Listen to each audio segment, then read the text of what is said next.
Welcome, friends. You're listening to the Mind Body Alchemy podcast. I'm your host, Stephanie Miramontes.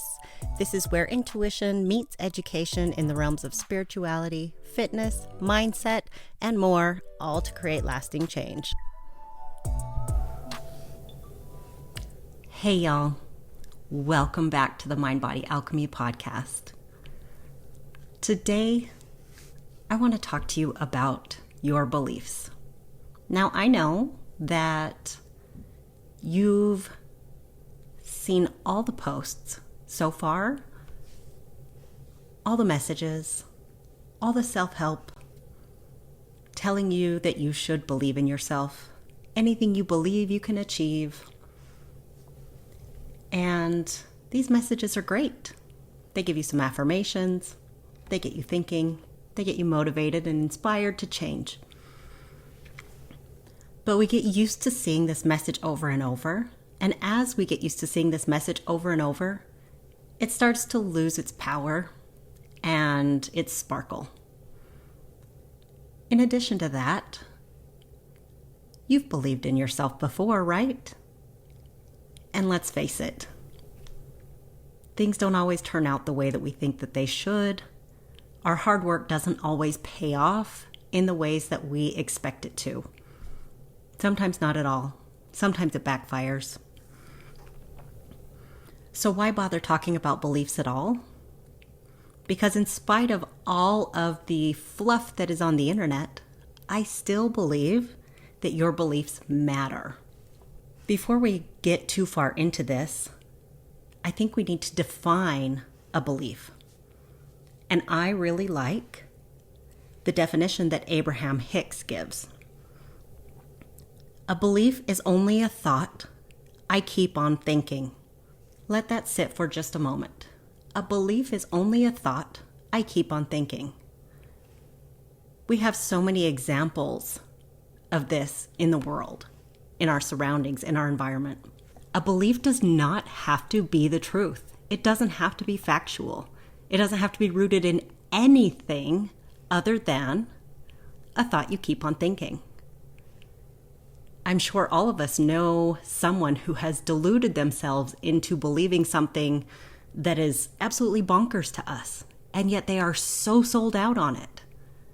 If you're listening to this in real time, in 2020, it is the season of coronavirus, COVID-19, and the differences in beliefs that are all over social media right now are a very clear example of how a thought you keep on thinking can manifest itself into a very firm belief. We are all sharing the same circumstance, and yet there are different and varying opinions. This podcast is not going to get political. We're not going down that road of who's right and who's wrong, but I really want you to think about that. How is this showing up in your life in other areas? What thoughts do you keep on thinking that lead to a firm belief that is not serving you? I'll give you a hint. It's the areas that you repeat over and over when it comes to setting New Year's resolutions, and the things that feel like there's always just something missing, areas that you feel undeserving of happiness and joy. Go on a little self-discovery road and see if you can find these areas. See if you can find the ones that stand out to you about where you think your life needs to be improved, and find the thought that you keep on thinking. What do you believe about those things? And we'll get into that more later. So, if the definition that I just gave you is true, and I believe that it is, and we can conclude that our lives are largely a manifestation of what we believe, then it makes sense to me that we question those beliefs on the regular. They need to be examined. Just a little disclaimer here. I know that things are outside of our control at times. I am not talking about other people's behavior here. I am not talking about societal standards and beliefs as a collective Those are beliefs that we actually end up borrowing and owning for ourselves without questioning them, without questioning their truth, without deciding whether or not they're for us. And we are usually born into this world, into a set of someone else's beliefs that we go ahead and take on as our own as well. For example, you're born into your parents' religious or spiritual beliefs. You're born into society's beliefs. If you spend time on social media, then you buy into the collective belief about what bodies should look like, what success should look like. It might be that you buy into the belief that money is what creates your value or your worth, or that that's the only way to measure success. You may buy into the belief that women are inferior to men, or that heteronormative relationships are the only kind of relationships worth having good laws for. There are a lot of beliefs that surround us, and as we spend time in our circle with certain people, we inherit those beliefs, and those beliefs then become our own, and we didn't even have a say in whether or not we wanted them. I'm not saying that they're right or wrong. My opinions on things are pretty clear, but I just want you to recognize that the beliefs you carry about yourself may not even belong to you. They may belong to someone else. As we repeat the same thoughts every day, and we do repeat the same thoughts every day, research shows that we repeat the same 95% of our thoughts are on repeat. 95%. That's a lot of thoughts that we think every single day in the exact same way. Those same thoughts over and over, we keep on thinking them, become our same beliefs, which then give us the same results. So it would stand to reason that if we could begin to examine those thoughts, especially in the areas where we think something needs to change, where we are unhappy, and start transferring them, burning those down, bringing some new ones in, we might start getting better results in those areas of our lives. I'll give you an example. If you have tried many times to change your lifestyle to one of a fitness lifestyle, generally, people that go down this road go down it because they want to lose weight. Why? Because society tells us that a smaller body is a better body and that a thin body is a healthy body. This is not necessarily true. I know thin people who are not healthy. I know people who would be categorized as overweight and obese who are very healthy. However, most people want to fit into the societal standard that puts them in that box. You may look at your family and your family's history and say, my mom is overweight, my dad is overweight, my grandparents were overweight, I'm overweight. Well, I guess I have really shitty genetics. I look just like my mom. You had that thought, which was an observation that became a belief. You thought it enough times that it became a belief. Anytime you challenge that thought and thought, instead, I'm going to go on a diet. I'm going to start exercising. I'm going to do these things. You have willpower. Everybody has some willpower. It doesn't last, but you can muscle your way through these things for a time. However, resistance usually comes up in the form of vacations, holidays, exhaustion, stress, you name it. And all of a sudden, your healthy lifestyle goes down the tube. Your belief that you have poor genetics, when your lifestyle that you just tried to change goes down the tube, gets reinforced because you quote unquote failed again, which means that lifestyle change just wasn't for you, just like it wasn't for your parents, just like it wasn't for your grandparents. This is a self-fulfilling prophecy of poor genetics. It's obvious.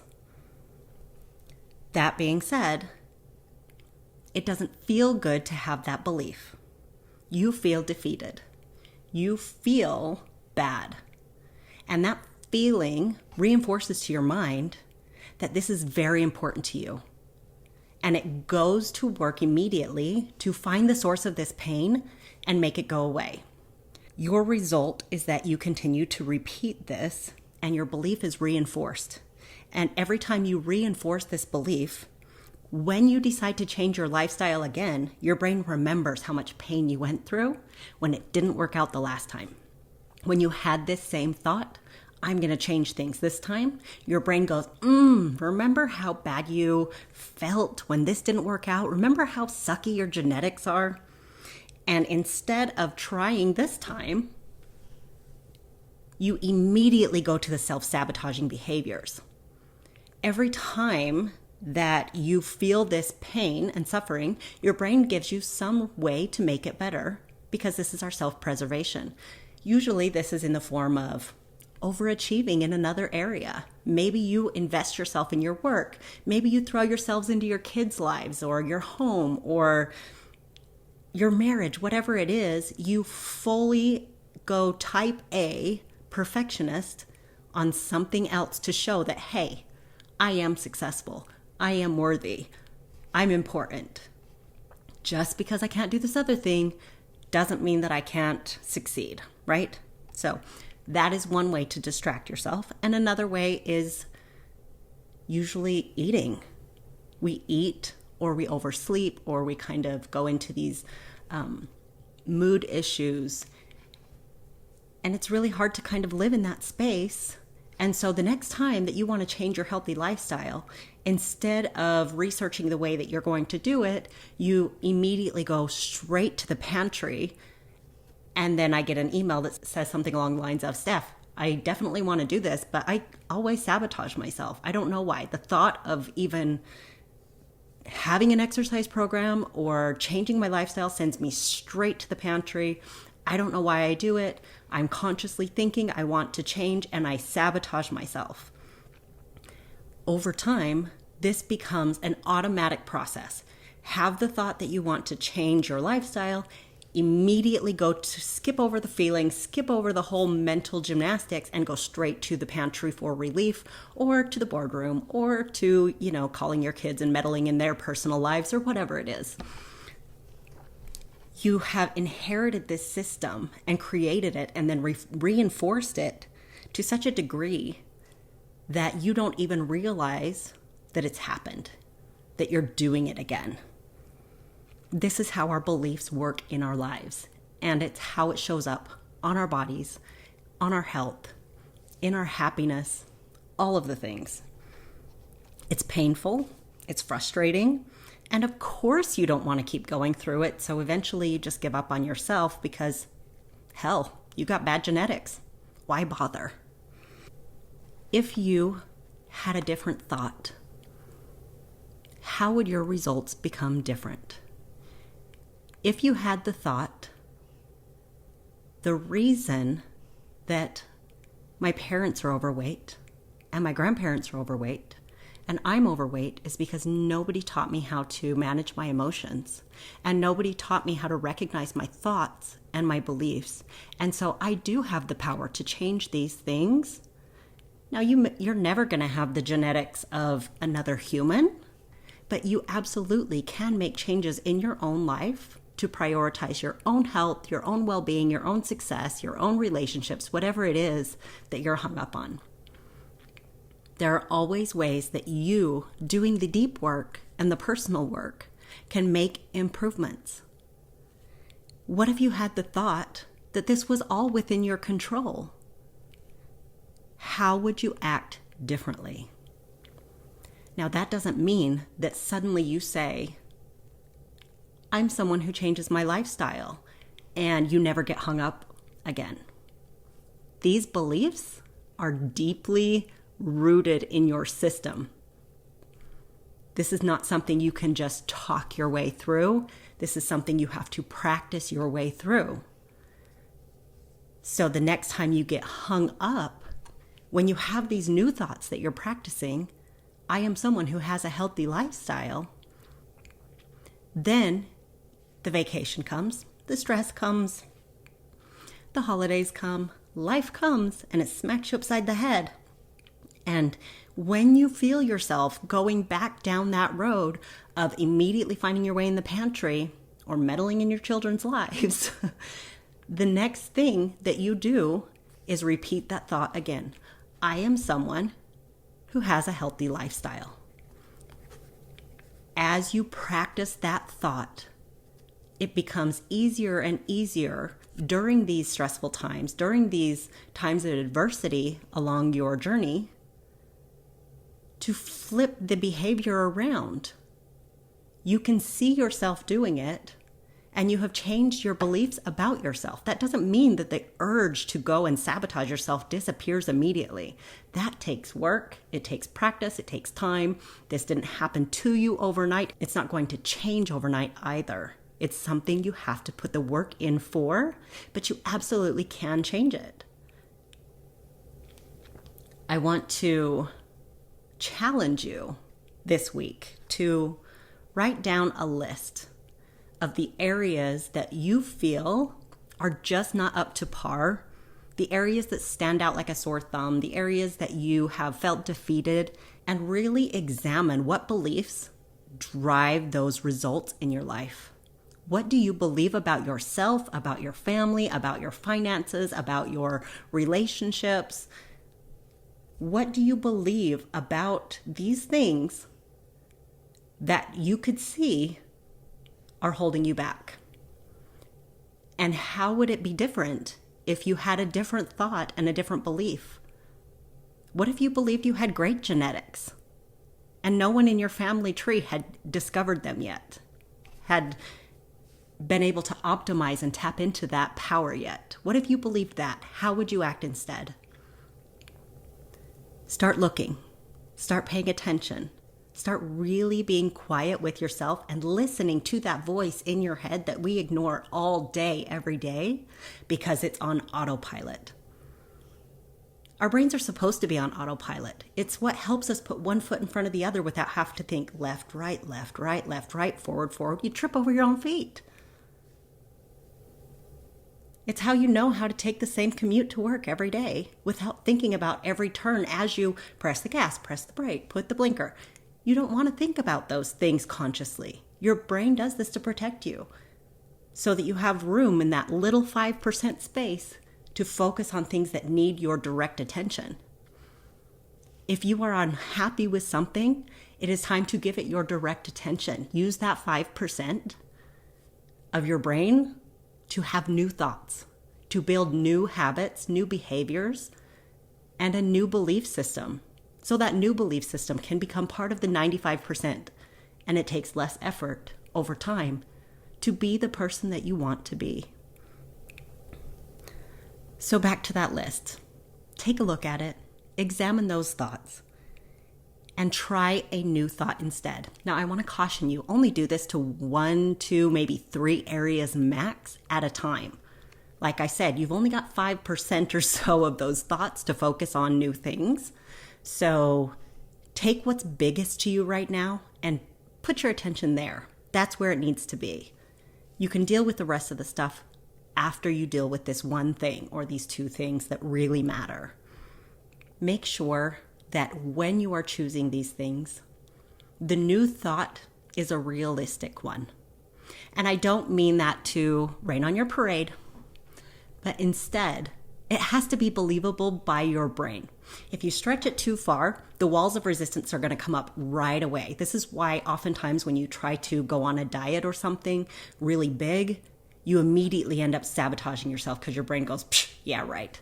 You need to take small steps in the beginning so that you can start to cultivate new thoughts and new beliefs little by little. And as you achieve those little by little steps, you build confidence and it feels good.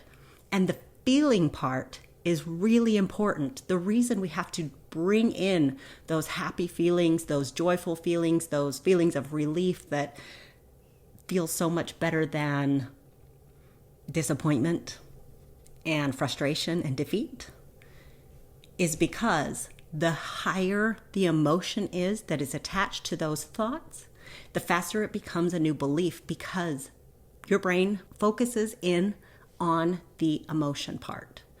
So make sure that as you write this list and you rediscover the new thought, that you really bring in an emotion with it. How is it going to feel to be this new person? How is it going to feel to believe this new thought?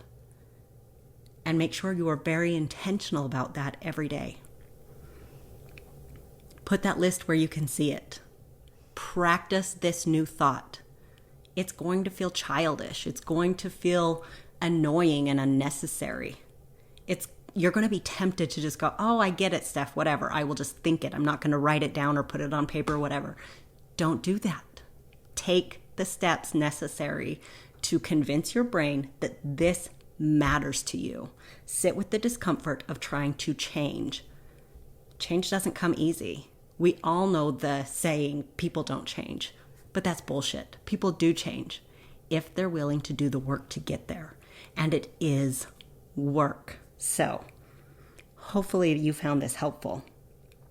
Hopefully this gave you a little bit of inspiration outside of a quote or a meme that you find on Instagram, and some action steps that you can take to really start to change your thoughts and beliefs right now.